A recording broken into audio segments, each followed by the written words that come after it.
to me, 85 to 90% of it is mental. If you have decided you are definitely going to get through this, no matter what, and you a certain amount of planning, and you go, you'll get through it. So that's the kind of attitude I have. I don't think if I get there, it's when I get there, and no matter what happens in between, I'll cope with that. I'll get to the finish line. Whether it goes good or bad, I'll cope with it. Some days are great, everything goes right. Some days are hell, everything goes wrong, but you just keep putting one foot in front of the other and you get there.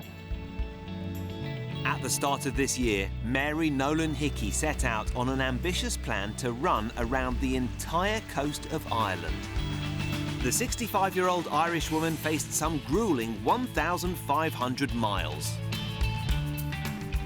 I left Arklow, County Wicklow on the 1st of January, 9 a.m. from the RNLI station down there, and my aim was to run around the whole coast of Ireland to raise some funds for RNLI Ireland.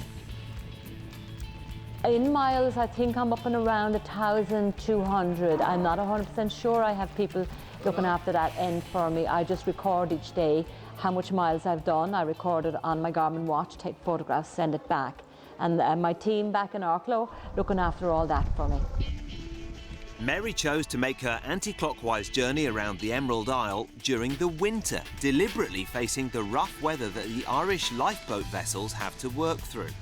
Running anything up to 30 miles a day, she was often joined by local runners who provided much-needed company and support.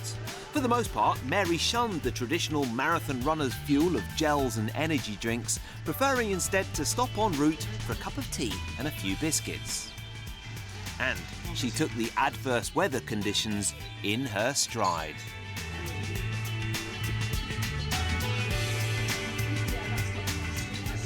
Just the same as running in the good weather, I'm afraid, only you will get very, very wet and miserable if you let that happen. But if you have enough gear on and you know what you're at, you'll be fine. These are the days that you might end up leaving the plastic bag in the marathons. But it's not cold, it's just wet. There's no great wind. It's just wet. We're getting very wet, but we're not too bad. Mary is an experienced distance runner, and she was fully aware of how tough this challenge would be. But the kindness of the people across Ireland who she met along the way helped to spur her on. I actually thought this was going to be an awful lot harder than it has been, and I'm finding it. Yes, the distance and the days and the weather has been very bad, but it hasn't been as horrendous as it could have been, or I thought it was going to be, because the coastal communities have just took me in and looked after me. So at the end of every day, I'm going into someone's beautiful B&B or a lovely hotel or a house, and I'm being so well looked after. It's grand, really, you know. Get through the days and that's it.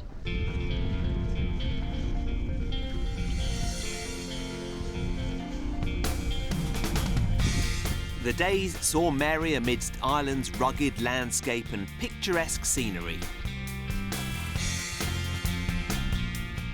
During her running career, Mary has been fortunate enough to have avoided any major injuries, and she pushed her body to its limit in this challenge.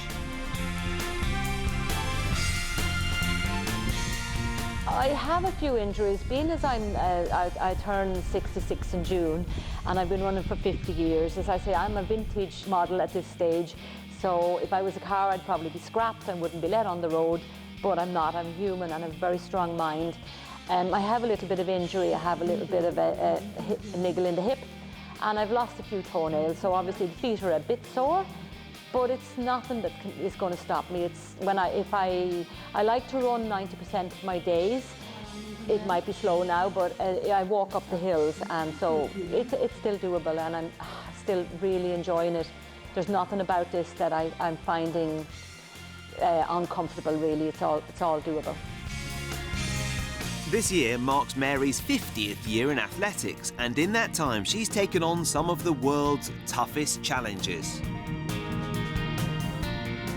I'm lucky enough to be the only female that has done every Dublin City Marathon since it started in 1980, and I have ran most of them competitively. I've done a couple of 100k races, I've done 50k mountain races, I've done the Marathon des Sables in the Sahara Desert. So I've kind of been involved in athletics. I do a lot of rowing as well. So one way or the other, I like the outdoor stuff. Mary eventually completed her journey 107 days after starting out. 1,506 miles were covered on her epic lap of Ireland. That's the equivalent of 57 marathons. She finished where she started out, at the lifeboat station in County Wicklow, and her run raised over €70,000 for charity. For me, it's not an obsession, it's a passion. I love it. And as long as I'm enjoying it, there's no money in it, as long as I'm enjoying it and getting a kick out of it and pleasure out of it, and this body will keep going, I will keep going, yeah.